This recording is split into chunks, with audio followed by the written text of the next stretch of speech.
Meu nome é Julia Abreu Neves e hoje eu vou ensinar um pouquinho sobre o que é uma oração subordinada.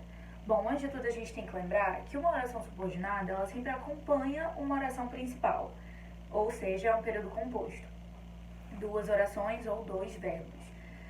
Mas ele exerce uma função sintática em relação à oração principal. Por exemplo, a gente tem esse período simples aqui, ou seja, um verbo, né? Todos esperavam sua volta. Esperavam é um verbo transitivo direto. Afinal, quem espera, espera alguma coisa. Sua volta. Ele exerce a função sintática de objeto direto. Ok? Agora, se eu passar esse período simples para um período composto, o que acontece? Todos esperavam que você voltasse. Mudou o sentido da frase? Não. O que mudou aqui? Que aqui eu tenho um objeto e aqui eu tenho uma oração que exerce a função sintática de objeto direto. Isso daqui foi mais para relembrar, fazer uma análise. Agora a gente vai entrar mais a fundo na questão das orações subordinadas e alguns dos seus tipos. Voltando aqui com o assunto dos tipos de oração subordinada, hoje eu vou focar especificamente em dois: as orações subordinadas adjetivas e as orações subordinadas adverbiais. Eu vou começar explicando um pouquinho sobre as adjetivas. Como o próprio nome já diz, ela tem função de adjetivo, ou seja, ela vai caracterizar o nome na oração principal. Ela se subdivide em dois: as restritivas e as explicativas. Por que restritiva? Ela limita o nome na oração principal.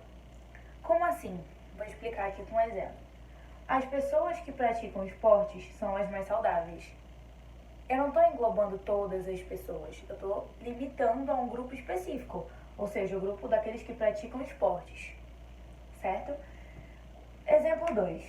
Os alunos que saíram da sala são legais. Eu não estou falando de todo mundo da sala, eu estou falando especificamente daqueles que saíram, ou seja, vê a restrição aqui? Uma característica que difere as duas é que a restritiva ela não se acompanha de vírgula. Normalmente, a explicativa ela vem isolada em vírgula, né? Que é mais comum. Vou dar um exemplo. Vou usar esse mesmo exemplo aqui para as pessoas que praticam esportes são as mais saudáveis. Viu como a entonação mudou? Essa entonação muda por causa da vírgula. Daqui, ó.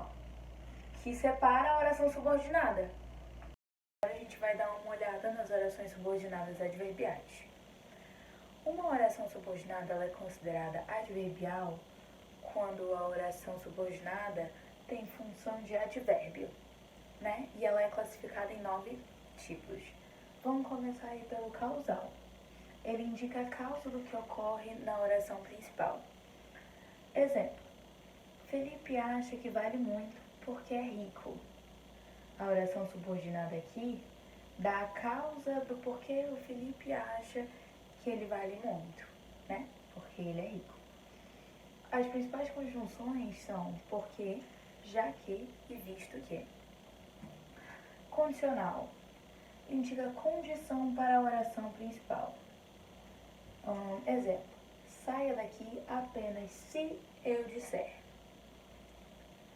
As principais conjunções são se, caso, desde que.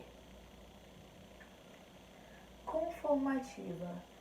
Ela está de acordo com a oração principal e ela sempre vai estabelecer uma relação, entendeu? Ela sempre vai sempre concordar com a oração principal. Então, colhemos conforme plantamos, de acordo com o que plantamos.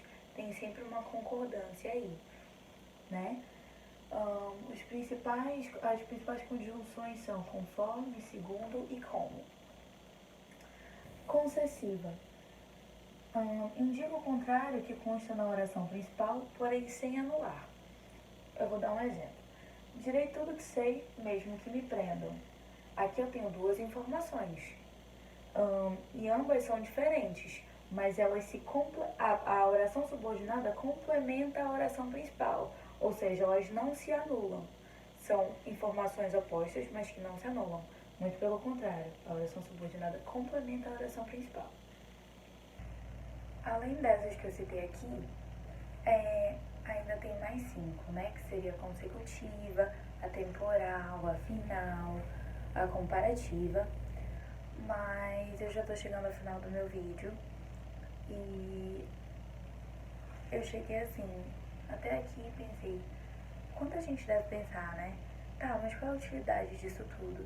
Na verdade, estudar a oração subordinar, as orações subordinadas, enfim, é muito importante, principalmente para quem vai fazer o Enem, para quem vai fazer vestibular, que normalmente é texto dissertativo.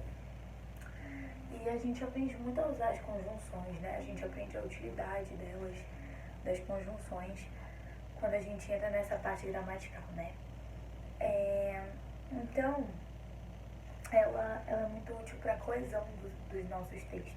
Eu resolvi deixar alguns resuminhos aqui no fim do vídeo, caso tenha ficado alguma dúvida a respeito das orações subordinadas adjetivas e adverbiais.